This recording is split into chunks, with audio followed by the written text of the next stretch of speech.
மாண்புமிகு மக்களே வணக்கம். இன்றைக்கி நம்ம என்ன பார்க்க போகிறோம் அப்படின்னா, இன்றைக்கி அவதூறு வழக்கு டெஃபமேஷன் அதுக்கான செக்ஷன் என்ன, இந்த அவதூறு வழக்குக்கு அப்புறம் அதுக்கான தண்டனைகள் என்ன, அந்த தண்டனைக்கான செக்ஷன் என்ன அப்படின்னு சொல்லிட்டு நம்ம பார்க்க போகிறோம்.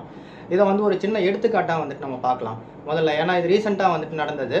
கடந்த 18ஆம் தேதி தான் திரு தயாநிதி மாறன் அவர்கள் திரு எடப்பாடி கே பழனிசாமி அவர்கள் மேலே அவதூறு வழக்கு நம்ம எக்மோர் குற்றவியல் கோர்ட் 13வது கோர்ட்டில் அவர் ஃபைல் பண்ணியிருக்காரு. ஸோ அதை முதல்ல எதுக்காக அவர் ஃபைல் பண்ணியிருக்காருன்னு சொல்லிட்டு நான் சொல்கிறேன். கடந்த 15ஆம் தேதி புரசைவாக்கம் தொகுதியில் தன்னுடைய கட்சி பிரமுகரை ஆதரித்து பிரச்சாரம் பண்ணுறதுக்காக எடப்பாடி கே பழனிசாமி அவர்கள் வந்திருக்காரு. அவர் பிரச்சாரம் பண்ணும்போது என்ன சொல்லிட்டாரு அப்படின்னா, இப்போது சிட்டிங் எம்பியாக இருக்கிறார் மத்திய சென்னையில் திரு தயாநிதி மாறன் அவர்கள். அவர் கிட்டத்தட்ட 75% ஆஃப் அமௌண்ட்டுக்கு மேலே கையிருப்பு வச்சுருக்காரு, கட்சி நிதியை எம்பி நிதியை அப்படின்னு சொல்லிட்டு சொல்கிறாரு. இப்போது அந்த எம்பி நிதியை இவர் வச்சுருக்காருன்னு சொன்ன பிரச்சாரம் தப்பு. நான் 95%க்கு மேலே செலவு பண்ணிட்டேன் அப்படின்னு சொல்லிட்டு திரு தயாநிதி மாறன் அவர்கள் சொல்கிறாரு. அதுக்காக ஒரு லீகல் நோட்டீஸ் ஒரு வழக்கறிஞர் மூலமாக அனுப்புகிறாரு.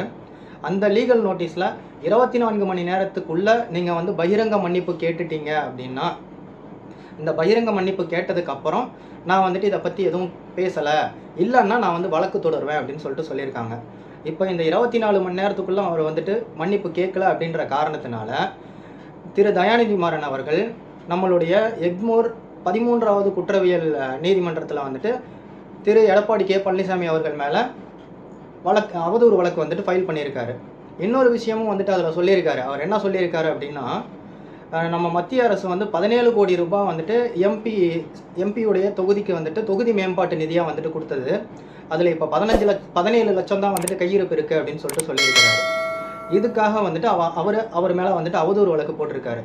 இப்போது இந்த அவதூறு வழக்கு எந்த செக்ஷனில் போடலாம் அப்படின்னா, இந்த அவதூறு வழக்கு ஐபிசி 499 செக்ஷனில் ஒருத்தர் மேலே பதிவு பண்ணலாம். யாராவது பொது இடத்துல நம்மளை இழிவாக பேசிட்டாங்க, ஆதாரம் இல்லாமல் நம்மளுடைய பெயருக்கு களங்கம் விளைவிக்கிற மாதிரி பேசிட்டாங்க அப்படின்னா ஐபிசி 499 செக்ஷன் 499ல் நீங்கள் அவதூறு ஃபைல் பண்ணலாம். ஓகே, அவதூறு ஃபைல் பண்ணிட்டீங்க. இதுக்கு தண்டனை என்னவாக இருக்கும், தண்டனைக்கு என்ன செக்ஷனாக இருக்கும் அப்படின்னா, அதே சேம் ஐபிசி செக்ஷன் 500 அவதூறுக்கான தண்டனைங்க, பனிஷ்மெண்ட் ஆஃப் டெஃபமேஷன் அப்படின்னு சொல்லுவாங்க. இது அதிகபட்சமாக 2 ஆண்டு வரைக்கும், இல்லைன்னா அபராதம், அப்படி இல்லைன்னா ரெண்டுமே சேர்த்து கூட கொடுக்கப்படும். நீதிமன்றம் என்ன உத்தரவு கொடுக்குதோ அதுதான் தண்டனையாக இருக்கும். ஸோ இந்த கேஸு திரும்பவும் ஜூன் 14ஆம் தேதி ஹியரிங்க்கு வரப்போகுது. அந்த கேஸை நான் கண்டினியூஸாக ஃபாலோஅப்பில் இருக்க போகிறேன். இந்த கேஸை பற்றி கீப்பாக நான் உங்களுக்கு அப்டேட் பண்ணிகிட்டே இருக்க போகிறேன். நீங்களும் இந்த கேஸை பற்றி தெரிஞ்சுக்கணுன்னா சப்ஸ்கிரைப் பண்ணி வச்சுக்கோங்க. ஓகேங்களா? மறக்காமல் சப்ஸ்கிரைப் பண்ணுங்கள். இந்த கேஸை பற்றி கண்டினியூஸாக இந்த கேஸ் முடிகிற வரைக்கும் நான் உங்களுக்கு அப்டேட் பண்ணிகிட்டே இருக்கேன். நெக்ஸ்ட்டு ஜூன் 14 உங்களுடைய கேலண்டர்லேயும் குறித்து வச்சுக்கோங்க. இந்த தகவல் யூஸாக இருக்கும்னு சொல்லிட்டு நான் நினைக்கிறேன். சட்டம் அனைவருக்கும் சமம்.